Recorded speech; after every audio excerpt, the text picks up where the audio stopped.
இறையேசுவில் அன்புமிக்க சகோதர சகோதரிகளே, இறைவனுக்காக தன் வாழ்வை அர்ப்பணித்து அன்பிலும் தியாகத்திலும் சிறந்து விளங்கி மனிதராக வாழ்ந்து புனிதராக உயர்ந்த ஓர் இறை உள்ளம்தான் இன்றைய புனிதர் தூய பிரான்சிஸ் அசிசியார்.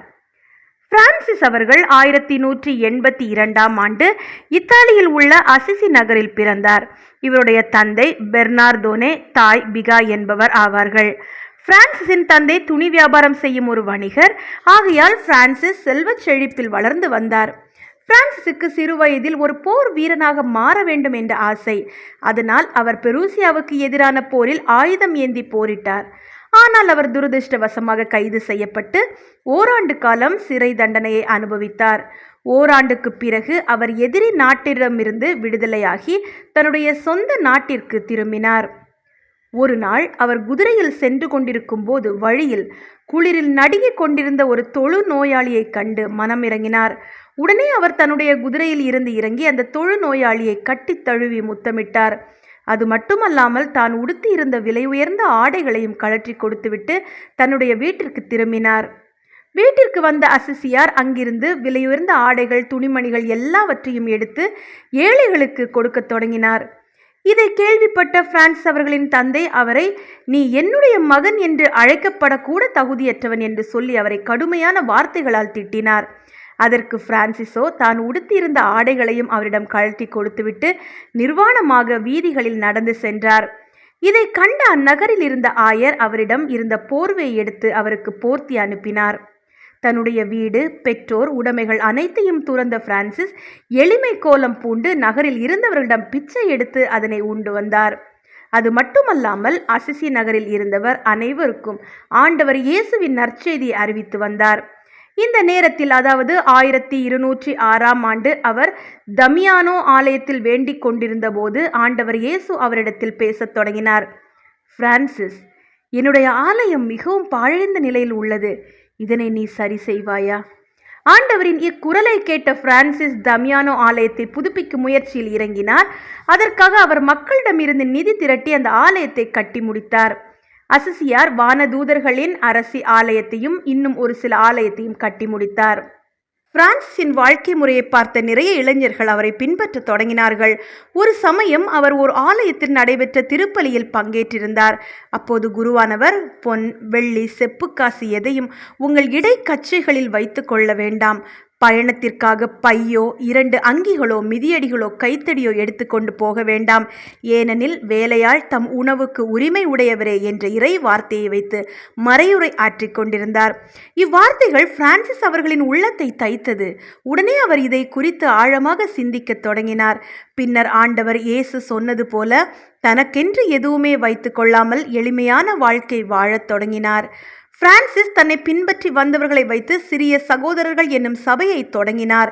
இதற்காக ஒப்புதலை முறைப்படி பெற அவர் 1208ஆம் ஆண்டு ரோமை நகருக்கு சென்று திருத்தந்தை 3ஆம் இன்னசென்ட்டை சந்தித்து ஒப்புதலும் பெற்று வந்தார்.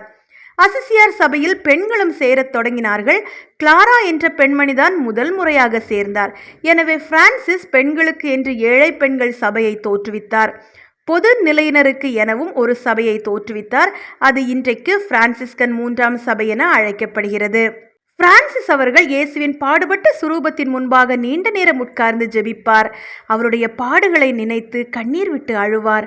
சில நேரங்களில் இயேசுவின் மீது கொண்ட அன்பால் பாடுபட்ட சுரூபத்தின் முன்பாக சென்று அவரை சிலுவையிலிருந்து கீழே இறக்குவது போன்று காட்சி காண்பார். இன்னொரு சமயம் அவர் லாவர்னோவில் ஜெபித்து கொண்டிருந்த போது 5 காய வரங்களையும் பெற்றார். அக்காயங்களால் அவர் பெரிதும் வேதனை அடைந்தார். இருந்தாலும் இயேசுவின் பாடுகளில் தானும் கலந்து கொள்வேன் என்று மகிழ்ச்சி அடைந்தார். பிரான்சிஸ் அவர்களுக்கு முகமதியருக்கு நற்செய்தி அறிவிக்க வேண்டும் என்ற ஆர்வம் அதிகமாக இருந்தது.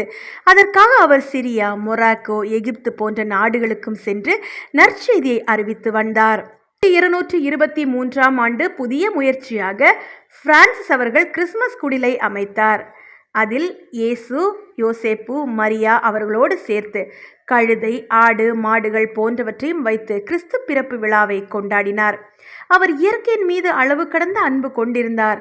அதனால் அவர் சூரியனை சகோதரன் எனவும், நிலாவை சகோதரி எனவும், பூமியை தாய் எனவும் அழைத்து வந்தார்.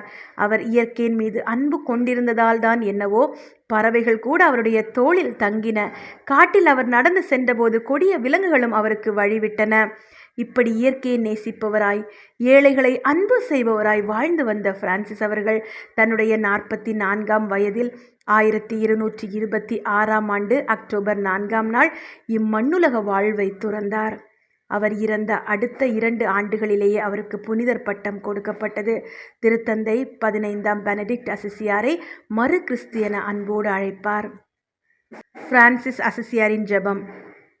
இறைவா, என்னை உமது அமைதியின் கருவியாக்கும். எங்கு பகைமை நிறைந்துள்ளதோ அங்கு அன்பையும், எங்கு கயமை நிறைந்துள்ளதோ அங்கு மன்னிப்பையும், எங்கு ஐயம் நிறைந்துள்ளதோ அங்கு விசுவாசத்தையும், எங்கு அவநம்பிக்கை நிறைந்துள்ளதோ அங்கு நம்பிக்கையும், எங்கு இருள் சூழ்ந்து உள்ளதோ அங்கு ஒளியையும், எங்கு மனக்கவலை உள்ளதோ அங்கு அகமகிழ்வையும் விதைத்திட அருள் புரியும். என் இறைவா, ஆறுதல் பெறுவதை விட ஆறுதல் அளிக்கவும், புரிந்து கொள்ளப்படுவதை விட புரிந்து கொள்ளவும், அன்பு செய்யப்படுவதை விட பிறரை அன்பு செய்யவும் வரமருளும். ஏனெனில் கொடுப்பதில் யாம் பெறுவோம், மன்னிப்பதில் மன்னிக்க பெறுவோம், இறப்பதில் நித்திய வாழ்வை அடைவோம். ஆமேன். நாளை மற்றொரு புனிதரின் புனித வாழ்வை தரிசிப்போம். நன்றி.